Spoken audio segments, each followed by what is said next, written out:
This is the home of the common Joe and the common Sally in the know, even more so than all those media talking heads. We're going to start this podcast off with a random thought of the day. We hadn't done that in a while, and it's a follow-up to a podcast I just done about Mary Caleb Williams' fingernails of the USC Trojans and the red flags that a lot of people are seeing, not just me, but as you can see from this article from Yardbarker, former Pro Bowl offensive tackle latest to sound Caleb Williams alarms.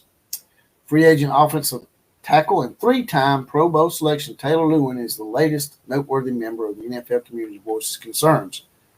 Basically, I'm not going to read this verbatim. Taylor is saying that he thinks that the guy just showed up for the free gear in the interviews. It goes on to say in this interview that if you scroll on down here, after Taylor Lewin makes his statement, you have retired player and current NFL analyst Merrill Hodge generated headlines when he said he believed Williams was not special. After the combine, former quarterback and current analyst Ryan Leaf shared that he thinks Williams needs to sit throughout his rookie season. So that's three.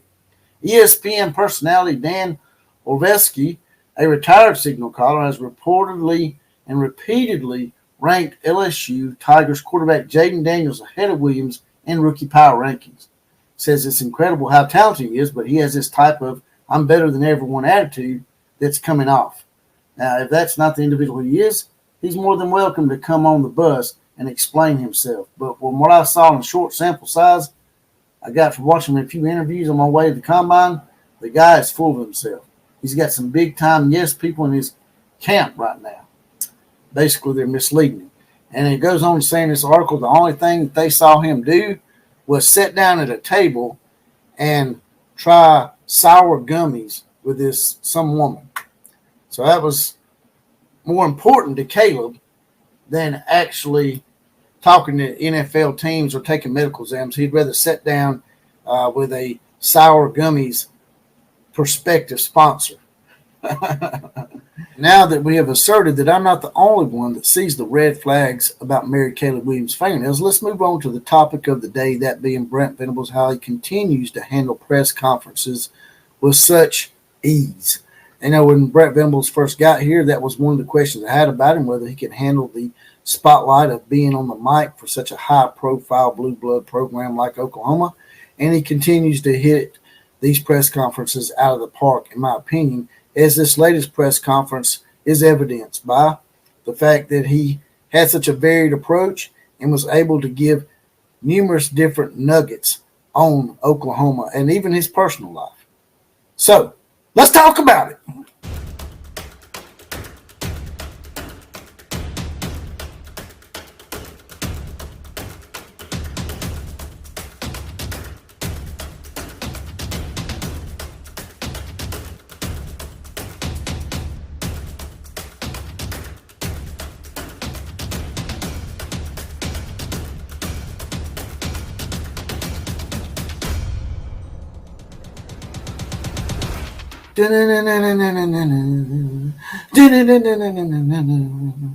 Running down the dream, just like that old Tom Petty song, Running Down a Dream.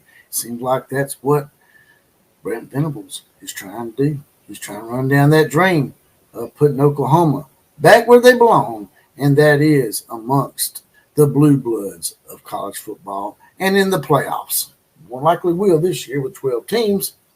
But before we get to all that, let's bring in the Outlaw Posse. Once again, the Outlaw Posse is now in effect. And today's four Horseman shout-outs go to Killer Breeze, Enough is Enough, C. Joe 6, and Mad Dog Mike are saddled up and ready to go and help us with today's college football invasion. They're deputized. They're in the Outlaw Posse.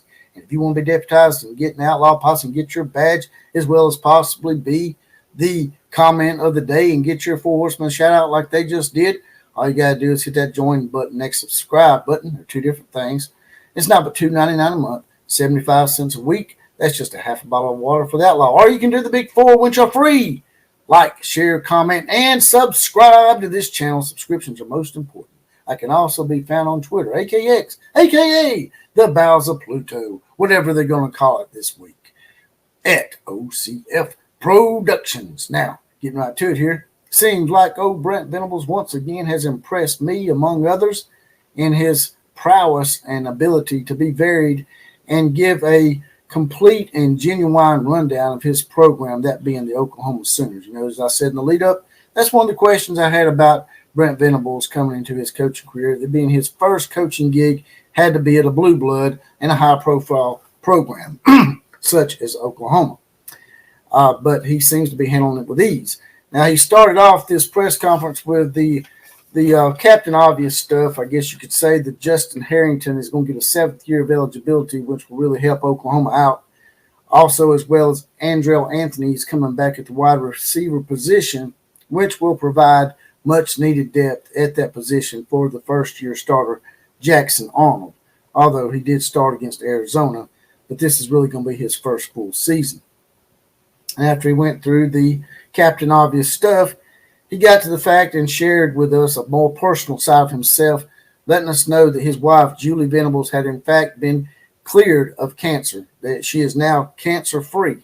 But he didn't just stop there. He went ahead and shared his emotions with the situation, which was really impressive to me. He got a little more intimate and even touched on how he was terrified and never really comfortable with cancer. Just, letting you know that this guy is he's very genuine. He could have just said, hey, my wife's cancer-free and just pushed it on out. But he let everybody know that, it's okay. He knows, he was telling us that, there's a lot of people going through the same thing out there. And he was just, trying to connect with people out there that have nothing to do with football, which shows me that the man is genuine and really means and wants to do what's right, not just in college football. Then he goes on to talk about Zach Alley, who he hired as his new defensive coordinator. He has said a few things in there that I found interesting. He didn't really come out and call Ted Roof out or anything like that. It's just me reading between the lines, and I could be wrong. But he said that when he hired Zach Alley, he did so because he needed fresh ideas. Zach shows up with his hair on fire, has no ego, figures things out, which to me says that maybe Ted Roof was unwilling to acquiesce and do things differently if he had to. Also, parlaying to that, he's a team player and he builds around his roster strengths, which is an attribute as a coach is what you really need. That's one thing Lane Kiffin is really good at. Now, Lane Kiffin will build his offense around the strengths of his quarterback and his offensive weapons, whereas some coaches are hard-headed and want to have one offensive philosophy. If you can work on your philosophy being varied, you can be a very good coach and one day a very good assistant coach and maybe one day even be a head coach like Lane Kiffin, which tells me once again that maybe Ted Roof, who had been a head coach before at Duke, and he was a little up in age, just wasn't willing to acquiesce and tweak things to fit the strengths of his current roster. Then they was talking about maybe need a general manager hire. A lot of people are doing that. I think the guy's name was either Courtney Taylor or Courtney Jackson or something. Anyway, it's a guy that Kalen DeBoer brought from Washington, a guy that's a general manager that helps manage the program, sort of like you would see in the offices at the NFL. And with the way players are getting paid now, you actually need a general manager to handle certain intricacies of that aspect of it that is now part of college football, whether we like it or not. You sort of need a general manager to sort of take some of the pressure off of your head coach so he can do other things. And I think that's what Brent Venables is going to do here. He said we would be naive if we didn't look into it, which is once again him recognizing that, hey, I need to keep an open mind about something. Even if I'm not really sure about it, I need to look into it. He said, I'm always looking to hire people smarter than myself. Once again, that's one of those philosophies that great coaches adhere to. They're not ashamed to say that, hey, maybe there's somebody out there that's a little smarter than me at one certain area. I might be better at handling the entire program, but there's people out there that are good at one specific task more so than himself, which is a great attribute to have. The great Paul Bear Bryant was the same way. He even alluded to it numerous times, saying that he had always surrounded himself with great people that were smarter than him. The guy that's thinking about putting that position is Curtis Lofton, it says here, who has been running the Soul Mission, which is a program that Oklahoma has that tries to direct players in a great way to keep them on task, to maybe not let them get overwhelmed with just getting hung up with just the football aspect of things, keeping them academically strong. And then if something happens, they get injured or something, they also keep them in the program. They even bring former players back that need help and direction and possibly find a career. It's a very good program, and Curtis Lofton's been running that program with great ease, from what I understand. So he's probably going to be considered the leading candidate for that general manager position. Now, the last thing that was touched on in the press conference was microphones or headphones inside the helmets. Brent Venables says he was in favor of that. The rule is going to be that it's going to be sort of like the NFL, that, after 15 seconds, the mics go off. That way that, they can't be talking to you during the play and saying, hey, here comes the linebacker around the corner, and because they sort of consider that cheating. Yeah, I think they're going to these mics. I could probably call this the Harbaugh rule because of all the sign stealing. But Brent Venables brought up a good point that while he is in favor of the microphones, you still can't get to play to everybody, even with the microphones, unless you put it in every single helmet out there. And that's probably going to be rather costly, even to the big-time blue blood programs that are full with an abundance of money. So he's like, what people need to do, and I didn't really think about this, but I mean, it's something that's pretty obvious that we should all thought about, is just maybe go back to wristbands. Write your plays on the wristband.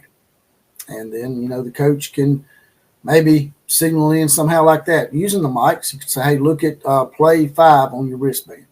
Make it real quick, smooth, easy transition, get the play in, call the play, and get on with it. You guys and gals can see the guy comes across as pretty genuine. He had touched on the things he needed to, but then he shared a personal side of himself as well as a few nuggets that were related to football at the end of it, to sort of keep us informed and to whet our taste buds for the college football season that's coming up in 2024.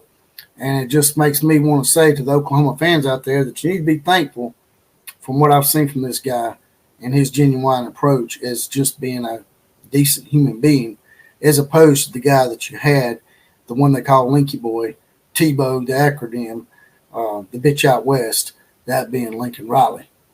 But that's all I got to say about that. You guys and gals, drop it in the comment section. Tell me what you think about all this.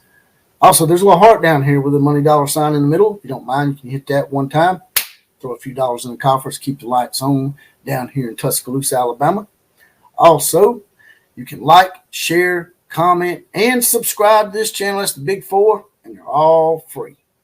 And if you want a little something extra, for $2.99 a month, 75 cents a week, that's just a half a bottle of water for the Outlaw. You can do an Outlaw Posse. It's a little join button next to the subscribe button. You can join Outlaw Posse, get your badge, get deputized, get your random 4 Horseman shout-out as well as possible. Be the comment of the day. With that, I'm out of here. KMCA to all the other teams. Class is now officially dismissed.